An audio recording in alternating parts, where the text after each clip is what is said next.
نص الاهلي النهارده 10 هو 10 وحمدي نوح هنا 10 2 نجوم كبار قوي. وخطيب بيشوط من بعيد بره بيجيب طبعا على الاسماعيلي. انتوا عارفين الباك اليمين ابو طالب العيسوي محسن لمحمود جابر ومحمود جابر كره تروح لمحمد حازم. محمد حازم بيفرد وده يجيب جول جول جول جول الاول للنادي الاسماعيلي يجيبه محمد حازم هداف الدوري وهداف النادي الاسماعيلي. كره حلوه قوي قوي لعبها له محمود جابر طويله من لسه بقول لكم حسام حسن عمل فاول بدون لزوم او هاند بول جميلها جول للاسماعيلي. خد انذار واتلعبت الكره لمحمود جابر طويله لمحمد حازم ومحمد حازم جوه ال 18 ويلعب كره جوه المنطقه وعلي اغا وحسام.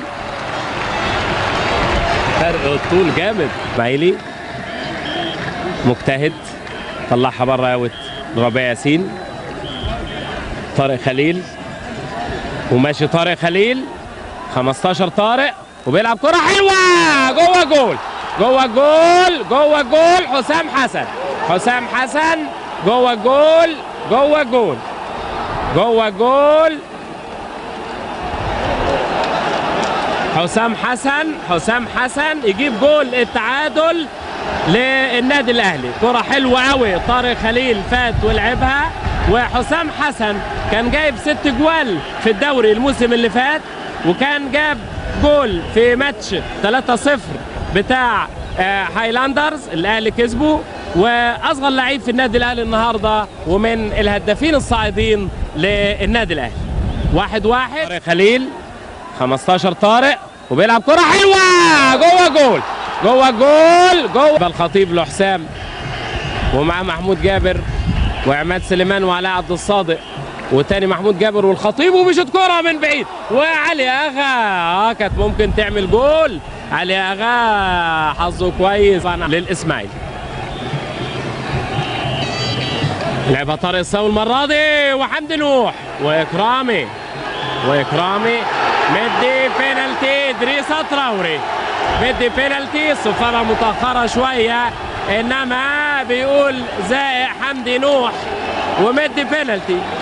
طبعا مفيش فايده. ما انا بقوله مهما تعترض رايح له الخطيب ورايح له علاء وبيكلموه مع الخطيب طبعا فاهم بيقول له خد خلاص البينالتي بينالتي. ادريس تراوري هي صفارته جت متاخره شويه الاوفر وحمدي نوح مشترك ومع علاء عبد الصادق. هو حمدي نوح وحمدي نوح كان جاب جول للاسماعيلي في عاصمه مكاف لما كسبوا هنا في الماتش الثاني 3-0 وانضم الاسماعيلي من المقاولين العرب 82 83. كان في نادي اسكو بدايه حياته لعب 73 74 دوري عام والمنتخب 78 واتنقل المقاولين موسم 78 وبعدين جه هنا الاسماعيلي موسم 82 83. بينالتي ده في اللحظات القاتله في الشوط الاول. 1-1 اهلي واسماعيلي. اسماعيلي تقدم بجول لمحمد حازم. اتعادل حسام حسن وبينالتي لعبها عماد سليمان واكرامي.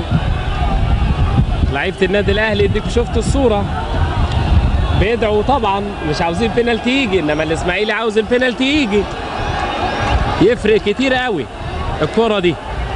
12 في حمام الانف بطل تونس والسجاره بطل توجو بيلعبوا الماتش الثاني. وحازم وعماد سليمان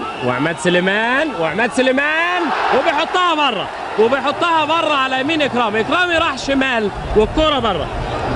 على فكره اول لعيب بيضيع بينالتي في العالم كله في كاس العالم كان اللاعب البرازيلي فالديمار دي بريتو. كان الماتش ده مع اسبانيا 34 في التحام بين لعيبه الاسماعيلي والاهلي بدون لزوم وبيصفر ادريس تراوري وبينهي الشوط الاول والنتيجه التعادل 1-1. كان حازم جاب جول الاسماعيلي ويتعادل حسام حسن للاهلي. سيداتي انساتي سادتي وحتى نلتقي مع أحداث الشوط الثاني في هذا اللقاء الهام المثير، لكم مني أطيب التمنيات. 10 حمد الرومي، حمد نوح، وسط الملعب مكشوف لطارق الصاوي، وطارق الصاوي عماد سليمان، وعماد لحمدي لعماد ومحمود صالح. كان هيجيب جول، كان هيجيب جول، كان هيجيب جول. كرة تاني إكرامي طالع، ومحمود صالح متأخر، وحمد نوح وعماد سليمان بيزقها تمشي جنب القايم اليمين لإكرامي بسنتيمترات. يا فرصة علاء ميهوب، وادي كرة تانية حلوة. شايف مسيح فرقتين بيلعبوا 10 دلوقتي. علاء ميهوب 14، فات كويس علاء فات كويس وبيلعبها ناحية اليمين لأيمن شوقي مش اوف سايد، وايمن ماشي وقرب وبيرقص وبيرجع وراه لعلاء ميهوب وبره. يا فرصة كبيرة علاء ميهوب كان جاب جول في ماتش الاسماعيلي لما الاهلي كسب الاسماعيلي 4-3.